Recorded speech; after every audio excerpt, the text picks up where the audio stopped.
D'autres ont dit que ce n'est pas un filtre, c'est un bouchon. Entre filtre et élimination d'adversaires. Ça, c'est ce que retient Tribune. Bon, les juges de la CEDEAO sont contre la loi sur le parrainage. Certains vous diront que non, ils n'ont pas dit qu'ils sont contre, mais ils ont dit qu'ils n'étaient pas d'accord avec la manière dont on pratiquait le parrainage, parce qu'il faut rappeler, et je parle sous le contrôle de plusieurs personnes qui sont quand même adeptes, qui connaissent un peu la politique, le parrainage a toujours existé. Le parrainage n'est pas nouveau. Mais quand on était un candidat indépendant, on avait besoin de parrain. C'est ça.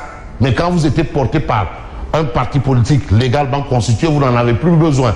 Alors voilà pourquoi certains même, ils te louaient leur récépissé. Hein. Ça existait ici. La location de récépissé. Ah oui, location de récépissé. C'était un grand business. Hein. Alors, on reste sur un peu l'actualité du quotidien Tribune. Une violation de la charte africaine de la démocratie. Parce que aussi les chartes, il faut les respecter, les appliquer. Il y a une charte que les gens violent délibérément, tout le temps. Et chaque fois, nous nous plaignons de cette charte. C'est aussi la charte du malade. C'est-à-dire, quand vous avez un malade en face de vous, ne lui demandez pas s'il a de l'argent. On soigne d'abord et on voit après. Voilà, c'est ça qu'on appelle la charte du malade. Ça, c'est universel et mondial. Il y a la charte africaine de la démocratie que le parrainage ne respecte pas. Alors là, pas du tout, au regard de l'actualité de Tribune. On reste avec Tribune, mais qui veut quand même comprendre les tenants et les aboutissants de l'intérêt que porte probablement, peut-être, parce qu'il faut toujours en intellectuel être, il faut pas être carré, bloqué. Non, il faut toujours laisser une brèche. Peut-être, probablement. À l'intérêt que certainement, à l'intérêt que pourrait, je reste toujours dans ce qu'on appelle, ce qu'on devrait appeler, l'intérêt que pourraient peut-être manifester les autorités vis-à-vis de l'école. Parce que l'école aussi c'est important. L'école c'est le savoir, l'école c'est la science, l'école c'est l'apprentissage, l'école c'est la vie.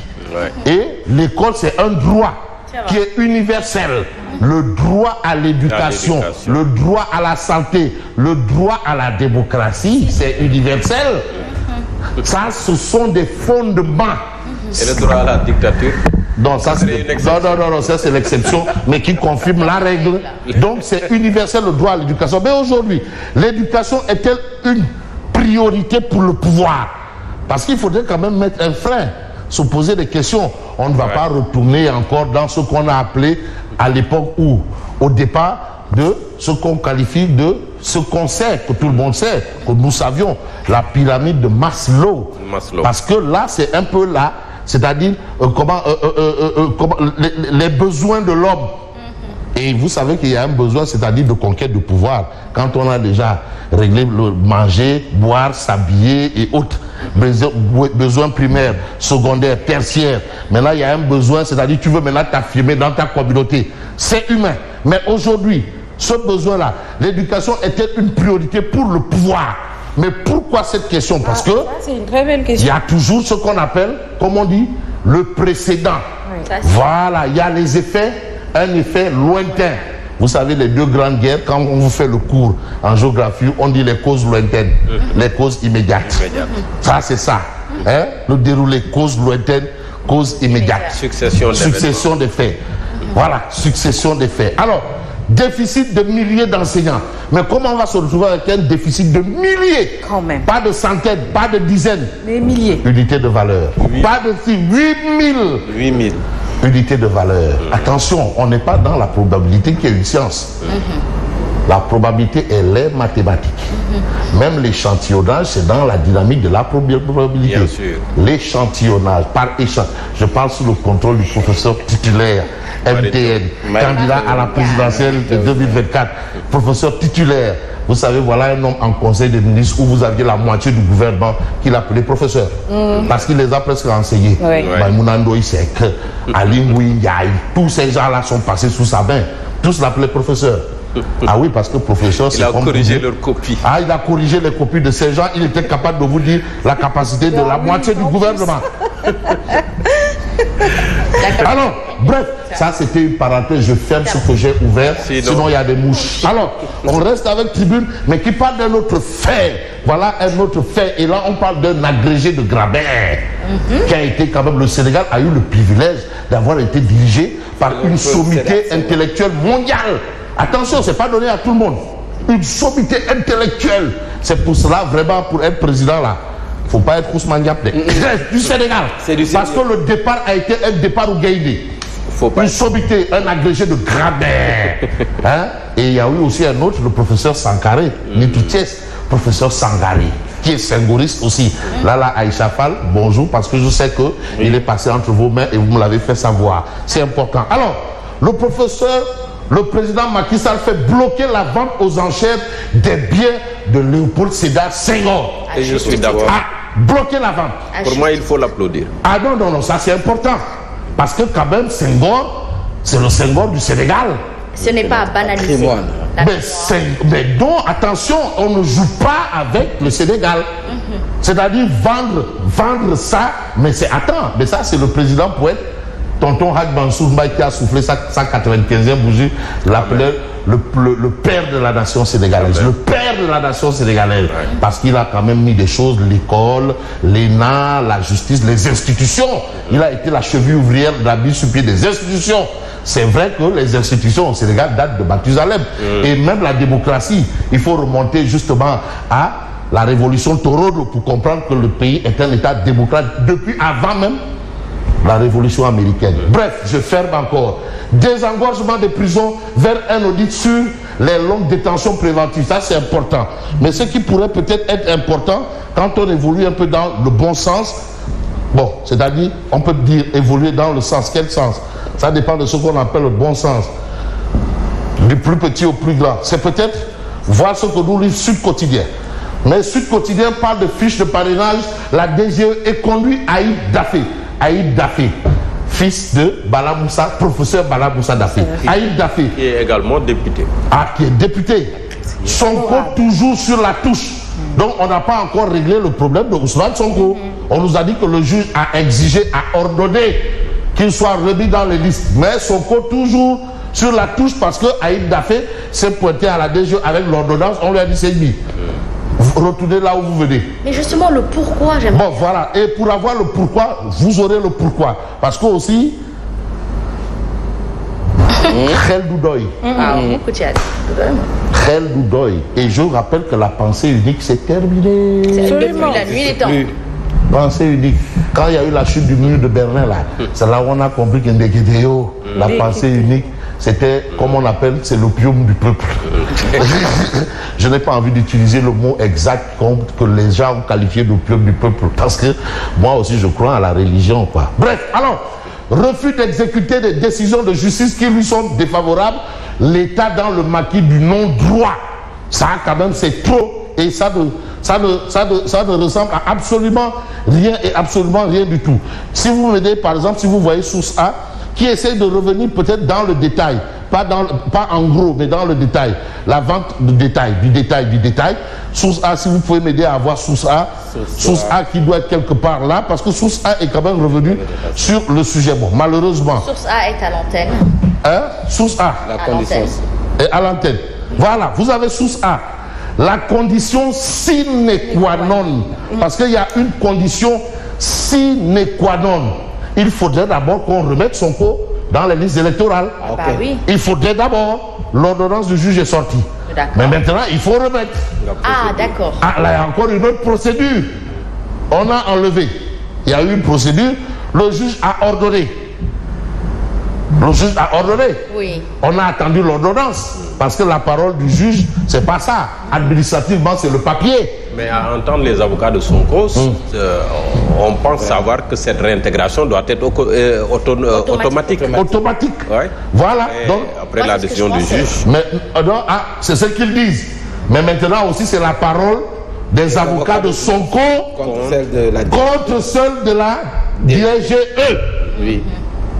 Maintenant, moi, j'ai mon point de vue. Hein. Je peux vous le donner? Oui, allez-y. Non, laissez-moi, je garde ça pour moi. Avec beaucoup de modestie. Alors, on reste D'accord. Il vient qu'à Il est où? Est-ce qu'il va venir? Est-ce que c'est vrai? Est-ce qu'il n'y aura pas un pied de nez? Est-ce qu'il ne va pas nous faire une histoire de je viens alors qu'il ne vient pas? Le mandat quotidien nous dit que Karim Wade arrive par terre.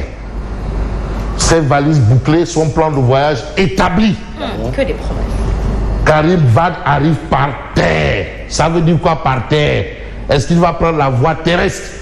Parce qu'il est possible de quitter Dubaï jusqu'à Dakar par voie terrestre. Pour une caravane ou bien?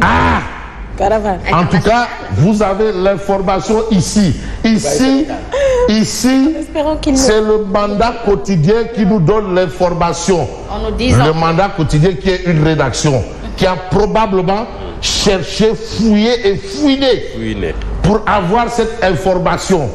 Est-ce une information à prendre saillement ou bâtiment? En tout cas, l'info est là. Karim Meïssa Ibn Abdoulaye Wade Meïssa Thioro Bundao est là. Là où on peut peut-être s'arrêter, c'est un peu Oulimata Sarr. On nous dit, parcours élogieux à la tête du ministère de l'économie. Le départ de Oulimata Sarr fait polémique. Parce que finalement, apparemment, elle a bien travaillé, mais le diable, son problème, c'est la politique. Peut-être elle ne pèse pas politique. Non, politique en soi, elle est bonne, mais tout le monde fait de la politique. Même gérer sa maison, là, c'est une politique. Mais le président qui l'avait nommé, c'est pertinemment que cette femme est technocrate. Ah, voilà, il a voulu. Peut-être que les choses ont changé entre-temps. Mais une personnalité politique serait difficile. Très difficile. Mais il me serait difficile de ne pas évoquer le professeur Magueye Ndiaye, qui est une haute personnalité, qui est une référence. Voilà. Et il est professeur titulaire, qui est parti du bas de l'échelle, comme enseignant assistant. Autodidacte. Autodidacte, et qui s'est retrouvé professeur titulaire. Il y en a beaucoup. Il y en a même un grand professeur titulaire, réputé et reconnu, Feu, qui a même passé son baccalauréat en prison. Ah oui? Bon, bref, ça c'est l'histoire qui retient souvent des choses. Il a passé son baccalauréat étant détenu. Bon, bref, cérémonie Sargal ou fête de l'excellence à l'UCAD, le professeur titulaire Magueye Ndiaye honoré. Parce que quand même c'est une référence. Et il a été honoré par ses pairs. Et tu sais, c'est pas toujours facile d'avoir la reconnaissance de ses pairs. Attention, c'est pas donné d'avoir la reconnaissance de ses pairs. Mais vous avez une question, Amadouba, peut-il gagner? C'est une interrogation. Ah oui. Pourquoi l'interrogation? Alors, l'exclusif parle d'émigration clandestine, sous-emploi, cherté de la vie, dynastie Faisal, gestion sombre et vicieuse, hausse continue des prix, scandale à répétition dans la gouvernance publique, détournement des fonds force Covid-19, grosse défection et rébellion à gogo au sein de la majorité, la famille d'abord, puis le parti, ensuite la patrie. Coût incontrôlé du loyer et des denrées de première nécessité, autosuffisance alimentaire ratée, contestation accrue du candidat de Beno, arrogance des tenants actuels du pouvoir, affaire des 96 milliards, rapport accablant de l'OFNAC et de l'ARMP sans suite, flux impressionnant de détenus politiques, justice à deux vitesses, acharnement politico-judiciaire sur le chef de l'opposition, complot avorté contre Sonko, accaparement des médias d'État, santé malade, système éducatif défaillant, paupérisation paysanne, mécontentement syndical et autres. Mais non. Ma question, est-ce que Amadouba ne sera pas le réceptacle de toute la frustration des Sénégalais à la place de Macky Sall? Mais avec tout ça, est-ce que Amadouba peut gagner? Il y a certains qui le soutiennent. Ah oui. Qui soutiennent qui? Amadouba? Ah si. Il y a des gens qui militent pour le pouvoir. Bien sûr. Tu parles des Sénégalais, tu mets tout le monde là-dedans. Mais ça veut dire quoi? Que ça veut dire que Wadi, il a du pain sur la planche. Oui. Il a du boulot. Il a à défendre aussi. Mais aussi, en face aussi, il y a probablement des choses. Parce que je rappelle que dans notre métier de journaliste, si vous êtes capable de dire que tu n'as rien fait, il faut être aussi capable de dire qu'il a fait quelque chose. Sinon là, on est dans ce qu'on appelle du nihilisme, non? On demande aux ça, c'est le bilan immatériel. Bilan, donc matériel, qu'est-ce? Matériel, qu'est-ce? Matériel, paupérisation, immatériel, C'est immatériel. hausse des loyers avortés, immatériel, hausse des loyers avortés. Où est immatériel? Aïwa, voilà. En tout cas, Amadouba peut-il gagner avec tout ça? Parce que vraiment, le côté moins est tellement lourd que vraiment ça va chauffer. Et puis quand on voit un peu les choses qui doivent chauffer, on va prendre un journal d'Omboubès. Voilà. La voix du Sud. La voix du Sud s'entend. Non, c'est la voix de l'eau s'entend. La voix du feu s'entend. Pas la voix du Sud. Mais la voix du Sud aussi s'entend. Entend la voix de l'eau. Écoute dans le vent, le buisson en sanglots. C'est le souffle des ancêtres. Alors, la voix du Sud. Il va finir professeur, je vous dis. Non, mais ça, c'est souffle. Écoute plus souvent les choses que les êtres. C'est important. Parfois, il faut écouter les choses que les êtres. C'est vrai. C'est des œuvres qu'on travaille à l'école. Il est 7h. Ousmane Sonko, Mambo Yao Bougandje, les nouveaux traîtres entre guillemets. Pourquoi traîtres? C'est parce qu'ils sont dans un camp qui milite en faveur de la libération totale des chaînes, alors que d'autres ils veulent rester dans justement cette dynamique-là du système, parce que c'est des anti-systèmes.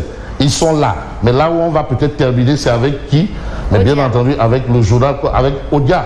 Bon, malheureusement, Odia, si Odia est aussi loin que ça, qu'est-ce que c'est? Communiqué du ministère Odia. À l'écran, les avocats de... Ah voilà, bien entendu.